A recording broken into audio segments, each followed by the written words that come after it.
If your tomato plant looks huge, green, and healthy, but somehow still gives you only a handful of ripe tomatoes, the problem may not be your soil, your weather, or even your fertilizer. Most of the time, the plant is simply spending its energy in the wrong place. It's growing leaves when you want fruit. It's building a jungle when you want ripe tomatoes. And by the time August comes, you're left with tall vines, tangled branches, green fruit that refuses to turn red, and disease starting to creep up from the bottom. That's why two gardeners can plant the same tomato variety in the same season and get completely different results. One plant turns into a leafy mess. The other starts producing earlier, ripens faster, and keeps setting fruit week after week until frost. The difference isn't some expensive product. It isn't a secret fertilizer. And it isn't about working harder every single day. It comes down to one simple system. Train the plant early, remove the growth that steals energy, protect the fruit from sun and disease, then feed and water it at the exact stage when it needs support the most.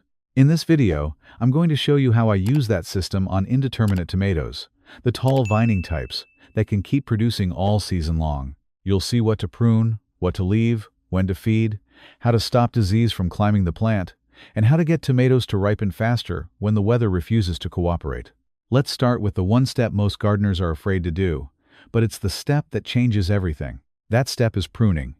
Determinate tomatoes, the bush types, you mostly leave alone, and I'll come back to those. But for your vining tomatoes, pruning is where the whole game is won. What I do is grow the plant up a single main stem. When the plant is still young, you'll notice little shoots that pop out in the joint where a leaf meets the stem. Those are called suckers. Most of them I pinch off while they're small, when they're an inch or two long, and come away easy. Here's why that matters. Every sucker you let grow turns into another whole branch, with its own leaves and its own demands. The plant only has so much energy to go around. If it's pouring that energy into a big bushy tangle, it's not putting it into setting and ripening fruit. By keeping the plant to one main stem, you're telling it where to spend its energy. You're saying, never mind all that leafy growth, let's make tomatoes and let's ripen the ones we've got. That single change is why my pruned plants come in ahead of the ones I leave to sprawl. I've watched them ripen a good bit earlier just from that focus. The plant isn't wasting itself. Now I know what some of you are thinking, because I get this question all the time. If I cut off all those suckers, won't I end up with fewer tomatoes? I'll be honest with you, a single plant left to sprawl can grow more fruit than one prune to a single stem. That part is true. But that sprawling plant takes up 4 square feet or more. It's a tangled mess to pick through, and it's a magnet for disease down on the soil. In that same 4 square feet, I can grow 4 pruned plants standing straight up, 4 healthy plants in the space of one. Each one gives a little less, but together they give you more, and they're a whole lot easier to live with. For most home gardens, that's the smarter trade every time. Here's a refinement, and this is where knowing your own climate really pays off. While I prune most suckers away, I do leave a few growing in the middle of the plant and up near the top. I let those fill in just enough to cast a little shade over the fruit. The reason is sunscald. When a tomato is fully exposed to harsh direct sun, especially the big beefsteak types, the skin can get what amounts to a sunburn, a pale, papery patch on the shoulder where the sun cooked it. A little leaf cover prevents that. How much shade you leave depends on where you garden.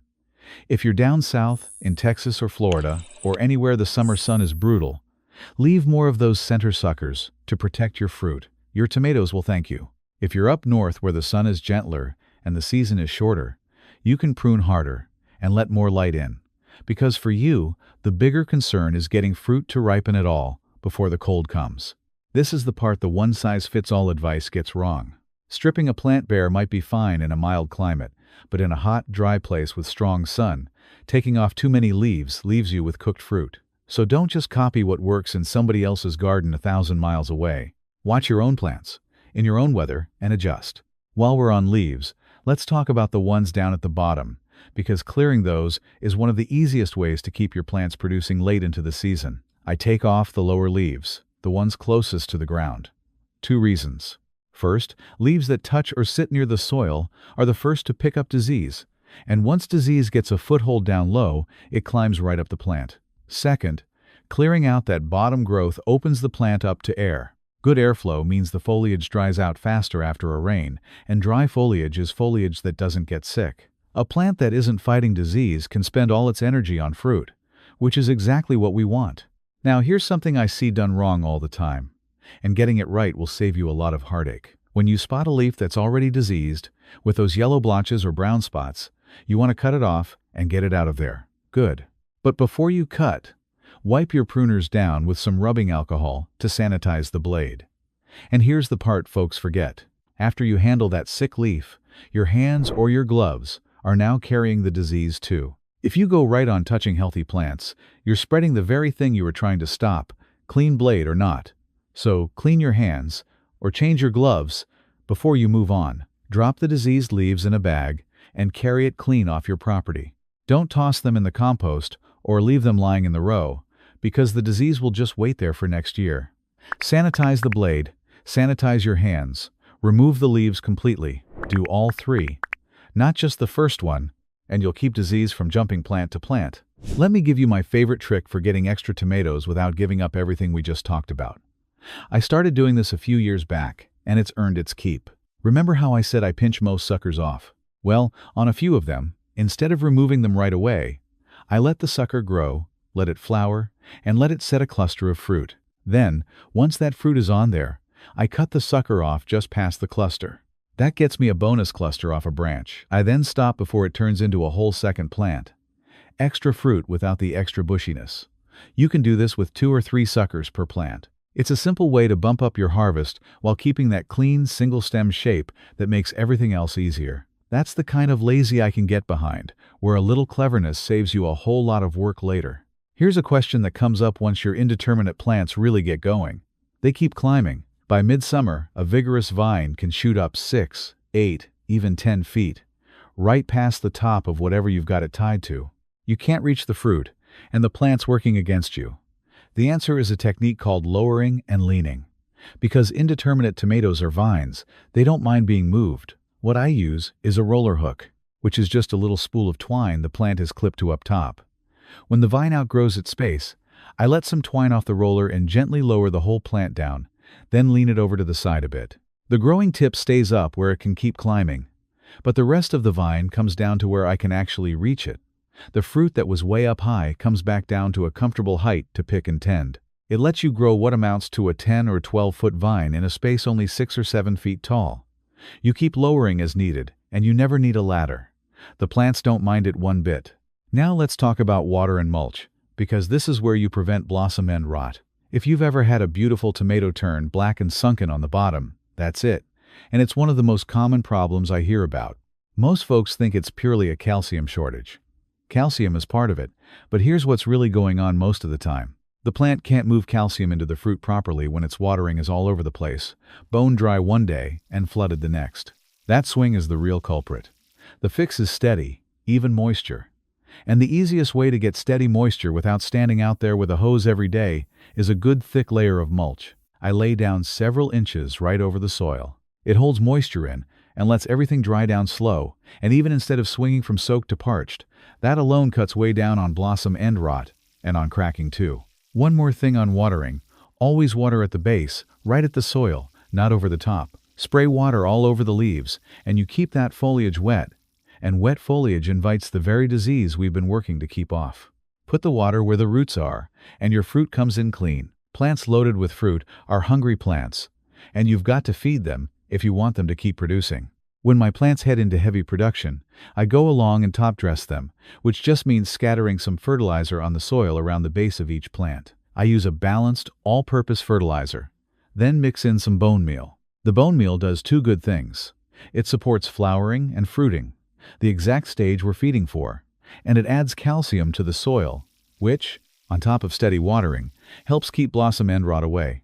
Then I put the mulch back over it. Feed the plant when it's working hardest, right as the fruit comes on strong, and it'll have the fuel to keep setting new tomatoes instead of running out of gas in August. Here's something almost like cheating: choosing the right varieties in the first place. You can do everything else right, but start with the wrong tomato for your goals, and you're fighting uphill. If you want fruit early, plant an early ripening variety. Some are simply bred to come in fast. Sakura is one of the first to ripen in my garden every year, well ahead of the others. Plant a couple, and you're picking ripe tomatoes while your neighbors are still waiting. And if you want plants that keep producing late, two things matter. First, grow indeterminate varieties, the vining types, because those keep fruiting right up until frost, where a determinate bush gives you one big flush and then it's mostly done. Second, grow varieties with good disease resistance for your area. I know my soil carries fusarium wilt, so I grow varieties bred to resist it, like Mountain Magic or Super Sweet 100. When the plant isn't getting knocked down by a disease that's already in the ground, it just keeps going. And if you're not sure what's in your soil, growing in containers with fresh potting mix sidesteps soil disease altogether. Let's come back to ripening, because that's the title promise. And there's more to it than just having healthy plants. Tomatoes ripen best when temperatures sit somewhere around 70 to 75 degrees. That's their sweet spot. The pruning we did helps here too, because fruit that gets good light without getting scalded will color up quicker than fruit buried in shade. But here's what a lot of folks in hot climates don't realize. When it gets too hot, up in the high 90s and hundreds, and stays hot even at night, your tomatoes can stall out and stop ripening. If that's your situation, you don't have to just wait. Pick those tomatoes at the breaker stage, when they're just starting to turn from green, or even a touch before. Bring them inside where it's cooler, around that 70 to 75 degree range, and let them finish off the vine. They'll color up just fine indoors, and you'll beat the heat instead of losing fruit to it. I garden in a spot with good ripening weather, so I let most of mine finish on the vine. But if your weather won't cooperate, adjust, and you'll still get your ripe tomatoes. One last pest worth mentioning, because it does real damage fast, is the tomato hornworm. Big green caterpillar blends right in, and it'll strip the leaves off a plant in no time. You can pick them off by hand if you spot them, which works fine. Or you can use an organic spray called BT. It only goes after leaf-eating caterpillars like the hornworm and won't bother your bees or the other good bugs, so you can use it with a clear conscience. And that's the whole approach. Prune to one stem so the plant spends its energy on fruit instead of leaves. Leave a little shade for the fruit, adjusted for your own climate.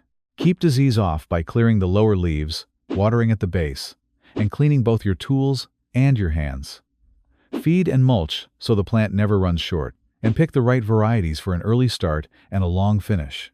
Do those things, and you'll have tomatoes coming in earlier, ripening faster, and not quitting on you, week after week, right up to the frost. It was never about working harder. It's about working smart and letting your tomatoes do what they were born to do.